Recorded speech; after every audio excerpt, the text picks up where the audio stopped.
करती हूँ आप सभी बहुत अच्छे होंगे। हिस्टोरियन फैमिली पे आपका मोस्ट वेलकम है।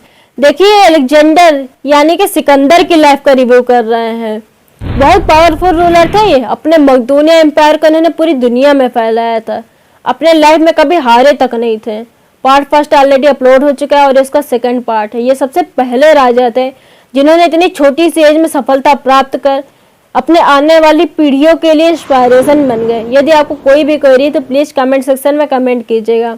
अब पार्ट फर्स्ट का हम क्रिकेट देखते हैं। 20 जुलाई 356 बीसी का अलेक्जेंडर का बर्थ होता है। इन्हें भगवान का बेटा बोला जाता है। इनके पेरेंट्स भीम का राजा फिलिट्टू, जिनका सपना होता है कि पूरे एशिया और ग्रीस पर उन्हीं का राज हो, तथा माँ ओलंपिया जो कि एक जादूगरनी होती है। तो इनकी लाइफ स्टोरी ऐसे ही आगे बढ़ती है। अरिस्टोटल के स्टूडेंट होते हैं और लियोनार्डस ने भी इनको बचपन में टीच किया होता है और अब 16 इयर्स की एज में ही ये फुल ट्रेंड हो जाते हैं। बहुत जबरदस्त तरीके से बैटल को जीतते हैं और तभी से पूरे ग्रीस में अपने नाम को फेमस कर लेते हैं। इसी बीच फिलिप्टू क्लियोपात्रा शादी कर लेते हैं, जिसके कारण इनके रिश्ते अपने पिता से यहीं से खराब हो जाते हैं और ये अत्यधिक क्रोधित होकर अपनी माँ ओलंपिया को साथ लेकर इलेरिया चले जाते हैं। इसके कुछ समय बाद ही फिलिप्टू अपने बॉडीगार्ड के द्वारा मार दिए जाते हैं। अलेक्जेंडर वापस आकर थ्रोन को ऑक्यूपाई करके पूरे ग्रीस पर अपना कब्जा कर लेते हैं, स्पार्टा को छोड़कर। अलेक्जेंडर बहुत ही चालाकी से लीडर्स और आर्मी को अपनी तरफ कर जितने भी रिवोल्ट होते हैं सबको टच दबाते चले जाते हैं। इसमें सबसे इम्पोर्टेंट थ्रेसियन ट्राइबल्स होती हैं जो बहुत ही ज़्यादा ट्रेंड होती हैं और अब ये अपने सपने एशिया और पर्सिया को कंकर करने की तैयारी में लग जाते हैं और अपनी भव्य यानी मैसिव आर्मी से 48,000 सोल्जर, 6,100 कैवलरी, 120 शिप्स के साथ ये निकलते हैं। यहाँ सबसे रोचक बात यह होती है कि महज 22 इयर्स की एज में ये अपने आर्मी को फ्रंट से लीड कर रहे होते हैं। अब एशिया के अफगानिस्तान, पाकिस्तान, ईरान के और के क्षेत्र पर किंग डेरियस का रोल होता है, जिनका एम्पायर हमेशा से बहुत बड़ा, बहुत प्रॉस्परस रहा है। अब यहाँ अलेक्जेंडर के लिए कब्जा करना इतना आसान नहीं होता, क्योंकि यहाँ बहुत बड़ी बड़ी नदियाँ होती हैं जिनको केवल शिप्स के द्वारा या तैरकर ही पार किया जा सकता था, क्योंकि ना ही उस समय कोई पुल था और ना ही कोई एरोप्लेन्स। लेकिन अलेक्जेंडर ने हार नहीं मानी और अपनी योग्यता का प्रदर्शन करते हुए आगे बढ़ते हैं। नदी के एक और अलेक्जेंडर की आर्मी, दूसरे और किंग डेरियस की आर्मी एक दूसरे के आगे बढ़ने का इंतजार करती है। इस रिवर का नाम हेलेस्पोर्ट होता है, जिसे प्रेजेंट टाइम में डार्डेन्स के नाम से जाना जाता था। अब युद्ध में सिकंदर की आर्मी की पहली टुकड़ी तो हार जाती है, लेकिन इसके बाद सिकंदर की आर्मी ने इतनी जबरदस्त तरीके से पलटवार किया कि किंग डेरियस को युद्ध का मैदान तक छोड़कर भागना पड़ा।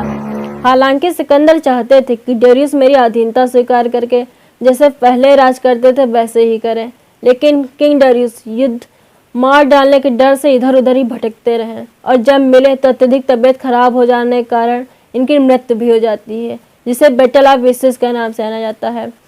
इसे जीतने के बाद अलेक्जेंडर इजिप्ट की ओर आगे बढ़ते हैं, लेकिन इजिप्ट वासी तो बिना लड़े ही सरेंडर कर देते हैं। अलेक्जेंडर को इजिप्ट की सुंदरता बहुत अच्छी लगती है। इजिप्ट में अलेक्जेंडर अलेक्जेंड्रिया नाम की सिटी को फाउंड करते हैं, जो प्रेजेंट टाइम में बहुत फेमस है। और इजिप्ट में अलेक्जेंडर को फेरो द अल्टीमेट किंग नाम से नवाजा जाता है। अब अलेक्जेंडर इंडिया को जीतने के लिए चल देता है, लेकिन इंडिया को जीतना इतना आसान थोड़ी नहीं है। यहाँ के राजा ने इन्हें दांतों चने चबवा दिया था। तो जब सिकंदर भारत पहुंचते हैं तो उनका सामना तक्षशिला के राजा आम्भिक से होता है, जो बहुत ही डरपोक तथा अय्याश किस्म का होता है। आम्भिक बिना कोई प्रयास के ही अलेक्जेंडर के सामने सरेंडर कर देते हैं और अलेक्जेंडर को भारत में युद्ध करने के लिए सहयोग के लिए भी कहता है। अपने दुश्मन सिंध के राजा पोरस पर आक्रमण करने के लिए प्रेरित कर देता है, लेकिन पोरस 6 फीट 2 इंच लंबे बहुत जबरदस्त किंग होते हैं। पोरस की आर्मी में हाथी, रथ, पैदल सेना की संख्या इतनी अत्यधिक होती है कि यह देखकर सिकंदर की रूह तक कांप जाती है।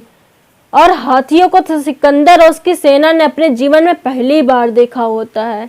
सिकंदर के मन में एक बार तो आता है कि लौट जाएं, लेकिन फिर सोचते हैं कि एक बार ट्राई करके देखते हैं। अब युद्ध स्टार्ट होता है, जिसमें सिकंदर की आर्मी बहुत बुरी तरह हारने लगती है। लेकिन अब यह सिकंदर का लक काम कर जाता है और भीषण बारिश होने लगती है, जिसके कारण पोरस के रथ और हाथी कीचड़ में फंस जाते हैं और अलेक्जेंडर जीत जाता है। अब अलेक्जेंडर पोरस से कहते हैं, तुम मेरी अधीनता स्वीकार कर लो, मैं तुम्हारी जिंदगी बख्श दूंगा। तो पोरस के उस समय के हिस्टोरिक वर्ड ये होते हैं कि काट दो मुझे, ऐसी थूकी हुई जिंदगी नहीं चाहिए हमें। यह सुनकर सिकंदर और उसकी वाइफ रुक्सेना बहुत खुश होती है। आखिर एक वीर योद्धा ही दूसरे वीर योद्धा की भावनाओं का आदर कर सकता है। और अब रुक्सेना पोरस को राखी बांध देती हैं।